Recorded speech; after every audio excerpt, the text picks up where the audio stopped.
Chers amis, bonjour.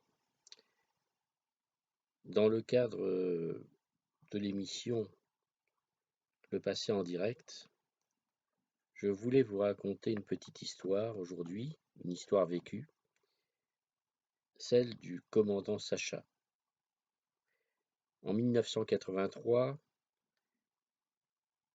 je suivais un ulpan en Israël, au kibboutz Givat Brenner.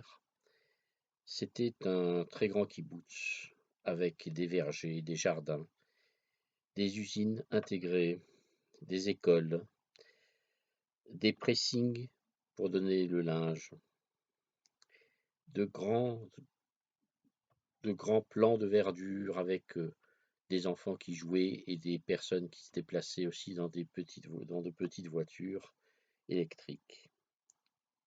Je crois qu'il y avait à l'époque 3200 personnes qui vivaient dans cette espèce de village à grande échelle, village agricole israélien qui était passé à l'ère de la machine numérique pour certaines de ces usines. Il y avait aussi des collines verdoyantes, une piscine, etc. Et un jour, j'ai rencontré à la Hadar Ochel, la salle à manger commune, un homme d'une soixantaine d'années. Il était grand, il avait bonne mine, il avait les yeux verts, d'un vert un peu émeraude. Il était très cultivé et il parlait plusieurs langues. Ses enfants, ses petits-enfants, étaient tous nés ici au kibbutz, en Israël. Et voilà l'histoire qu'il m'a racontée.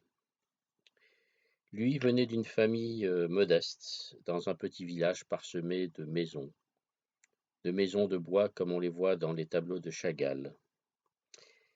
Et c'était très loin de tout ça. C'était au moment de la Révolution d'octobre, au moment de la Révolution russe. Il s'était battu dans l'armée rouge. Il était devenu un commandant de l'armée rouge. On le surnommait le commandant Sacha. Un jour, Sacha a pris conscience de son identité juive, mais la machine à niveler russe ne permettait pas une telle expression. Il ne fallait pas faire de vagues, il fallait rester dans le rang, dans la ligne du parti. Alors, avec le temps, il a pris une décision importante, une décision qui allait complètement bouleverser sa vie. Il laissa tomber ses fonctions, son appartement confortable, qui était à Moscou, ses décorations militaires pour faits de guerre, son uniforme, ses belles bottes en cuir ainsi que son manteau, qui était bien chaud et réservé aux gradés, et quitta l'URSS en se débrouillant grâce à la présence d'un réseau juif clandestin, évidemment. C'est ainsi qu'il put rejoindre au bout de quelques mois la Palestine. Ce qu'on appelait la Palestine à l'époque, c'était évidemment la Palestine juive. Elle avait en elle tout cet espoir des Juifs du monde de revenir un jour en Palestine. C'est ce qu'on appelle Eretz Israël aujourd'hui. Mais les forces anglaises gardaient farouchement les côtes d'Israël. Et malgré cela, il arriva dans un vieux bateau tout rouillé, un cargo à moitié foutu, comme on dirait aujourd'hui. Il arriva à destination. Il avait réussi à débarquer de nuit et à rejoindre l'intérieur du pays, malgré cette surveillance renforcée, car les Juifs qui étaient arrêtés étaient soit reconduits dans un autre pays ou à Chypre, ou restés en détention sur les bateaux, ou alors étaient encore maintenus des mois et des mois dans les camps comme le camp d'Atlit au sud de Haïfa. C'est alors qu'il arriva à un endroit où il n'y avait rien. Il n'y avait que des collines de sable, de la roche, une très maigre végétation. Et avec un groupe d'hommes et de femmes décharnés, rescapés des camps, issus de pays différents, parlant des langues différentes, ils commencèrent à mettre en œuvre cette étendue hostile où les seuls rois du coin étaient les scorpions et les vipères.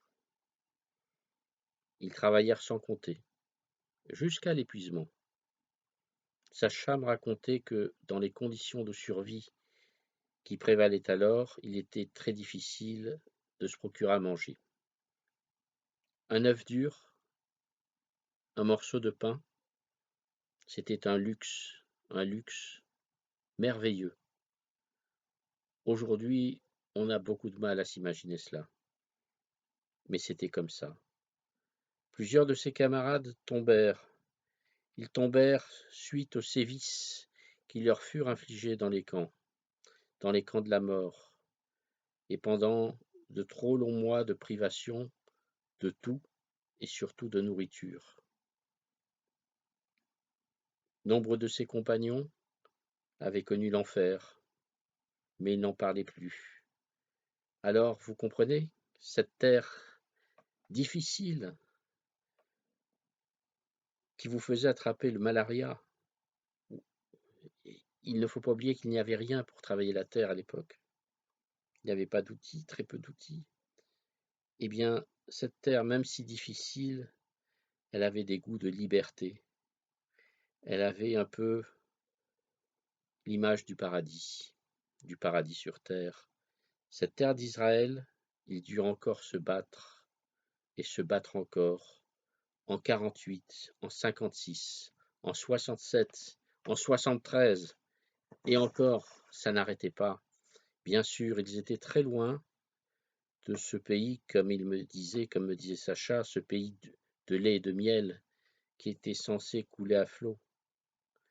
Non, c'était loin tout cela, mais ces collines et cette terre leur avaient donné une foi inébranlable. Le commandant Sacha me racontait cela simplement, il m'avait pris en sympathie. Il avait encore beaucoup d'allure et vraiment il m'impressionnait par son parcours atypique, par son humilité et surtout par sa très grande force intérieure. Je n'avais à l'époque que 30 ans et il avait une gentillesse extrême vis-à-vis d'autrui. Nous avons souvent parlé ensemble, librement, sans contrainte. Il me transmettait son amour d'Israël. Ici, il me disait que tout n'était pas parfait, mais que c'était notre pays.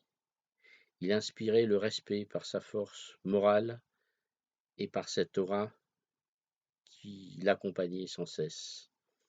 Un jour, il est venu me voir avec un cadeau, un petit cadeau, c'était un livre de poche d'Arthur Koestler qui se nommait La lie de la terre. Et Sacha m'a dit, tiens, je n'ai pas grand-chose à t'offrir, mais ça c'est pour toi, Patrick, garde-le bien.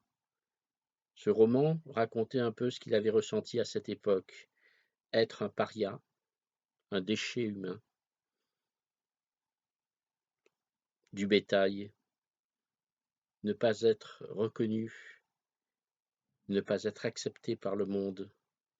Il avait aimé cet auteur et l'ambiance de ce roman, La lie de la terre. Merci, commandant Sacha. Merci du fond du cœur pour tout ce que tu as fait pour la nation d'Israël. Merci pour tout ce que tu as construit avec tes amis. Merci pour les survivants des camps de la mort. Merci pour ton amour d'autrui. Merci pour la mémoire juive. Aujourd'hui, Sacha n'est plus. Il nous a quittés. Il est allé se reposer.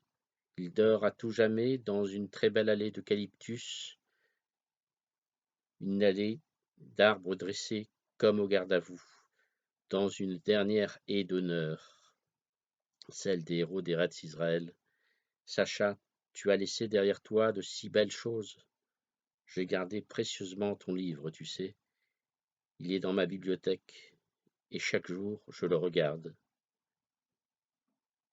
Chaque fois je le vois, et je suis ému. Je pose ma main dessus, je ferme les yeux quelques instants, et je crois entendre ce vieux chant d'allégresse, ce vieux chant d'espérance, celui des pionniers.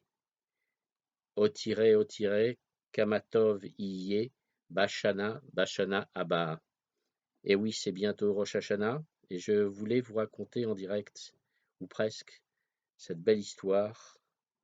Tu verras, comme tout ira bien l'année qui vient, l'année prochaine.